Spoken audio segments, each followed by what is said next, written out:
शैतानी रिस्में। अगली चाल निक्की बालदेवी की डायन को जीवित करने वाली बात को सुनकर हैरान रह गई। वो कुछ कह पाती उस पहले ही एक तीर तेजी से आकर उसके सीने के आर पार हो गया और वो लहूलुहान होकर गिर पड़ी। निक्की की आंखों के आगे अंधेरा छाने लगा था और धुंधली आंखों से वो पीयूष और उसके परिवार को देख रही थी जो उसे होश में लाने का प्रयास कर रहे थे। धीरे धीरे निक्की की आंखें बंद होती गई और उसके आसपास का शोर भी। थोड़ी ही देर बाद निक्की का शरीर शिथिल पड़ चुका था। निक्की को लगा जैसे उसकी आत्मा उसके शरीर को त्याग रही है, लेकिन तभी बालदेवी ने अपनी दिव्य शक्तियों की मदद से निक्की के शरीर से उस तीर को अलग किया और उसके घावों को भर उसे ठीक कर दिया। निक्की बोली, ये मेरे साथ क्या हुआ था? ये तीर किसने मारा? बालदेवी बोली, अभी वो सब जानने का समय नहीं है, तुम ठीक हो यही बहुत है। फिलहाल तुम्हें वो करना है जो मैंने तुम्हें करने को कहा है। निक्की परेशान होती हुई बोली, डायन को जीवित करना है, लेकिन क्यों? उसकी क्या आवश्यकता है? कोई दूसरा उपाय नहीं है? बालदेवी बोली, पुत्री ये कोई बाजार नहीं है कि यह पसंद नहीं आया तो दूसरा खरीद लिया। अगर तुम्हें पश्चाताप करना है और श्री यंत्र की शक्तियों को प्राप्त करना है तो तुम्हें एक दूसरी डायन को जीवित करना ही होगा। निक्की के सामने एक विषम चुनौती खड़ी हो गई थी। फिर वो कुछ सोचती हुई बोली, मैं कोशिश करूंगी, उसके बाद क्या करना होगा मुझे? बालदेवी बोली, तुम्हें स्वयं ही उस डायन को ढूंढना होगा जिसे तुम जीवित करोगी। वही होगी जो तुम्हें इस डायन से लड़ने में मदद भी करेगी, लेकिन इसके लिए क्या तुम ईश्वर की पूजा कर पाओगी? निक्की बोली, देवी अगर यही पश्चाताप की अंतिम शर्त है तो मुझे इसके लिए पूरे परिवार के विरुद्ध जाना होगा। मुझे समझ नहीं आ रहा है कि मैं इस चुनौती का सामना कैसे करूंगी। बालदेवी बोली,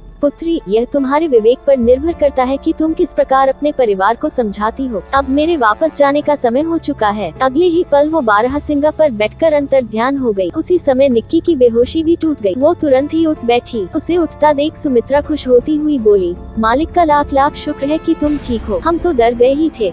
तुम्हारा शरीर एकदम ठंडा पड़ गया था। निक्की ने तुरंत ही अपने पैर के तलवे की तरफ देखा और हैरान होती हुई बोली, माँ जी मेरे पैर में चुभे हुए सारे कांच कहाँ गायब हो गए? सुमित्रा मुस्कुराती हुई बोली, पीयूष की परदादी ने निकाले हैं तुम्हारे पैर और हाथ के सारे कांच। पीयूष का नाम सुनते ही निक्की घबराती हुई बोली, माँ जी पीयूष कहाँ है और गाँव वाले सब ठीक तो है? सुमित्रा ने बगल के बिस्तर पर सोए पीयूष की तरफ इशारा करती हुई बोली, बुरा पीयूष, गाँव वाले भी सब ठीक है, तुमने सबकी जान बचा ली, तुम अब आराम करो, मैं आती हूँ थोड़ी देर में। सुमित्रा वहाँ से बाहर चली गई और निक्की की नजर पीयूष के चेहरे पर टिक गई। वो उसके चेहरे को देखते हुए पश्चाताप करने के बारे में सोच रही थी और इसमें उसकी कोई मदद कर सकता था तो वो सिर्फ पीयूष ही था। निक्की की नजर सोए हुए पीयूष के चेहरे पर टिक गई। वो उसके चेहरे को देखते हुए पश्चाताप करने के बारे में सोच रही थी और इसमें उसकी कोई मदद कर सकता था तो वह सिर्फ पीयूष ही था। वो उसकी तरफ देखती हुई बोली, काश कि मैं तुम्हें सभी बातें सच सच बता पाती। मेरे सामने बातों को छुपाने की कोई उपाय नहीं है, लेकिन तुम्हें मेरी सहायता करनी ही होगी। कहते हुए वो पीयूष की तरफ अपना मुंह करके लेट गई। वो उसे प्यार भरी नजरों से निहार रही थी। धीरे धीरे उसके हाथ अपने आप ही पीयूष के बालों को सहलाने लगे। निक्की का स्पर्श पाकर पीयूष की नींद खुल गई। निक्की ने तुरंत ही घबराहट में अपनी हाथ पीछे खींच लिए। निक्की को देखते ही पीयूष तुरंत हड़बड़ा कर उठ बैठा और बोला,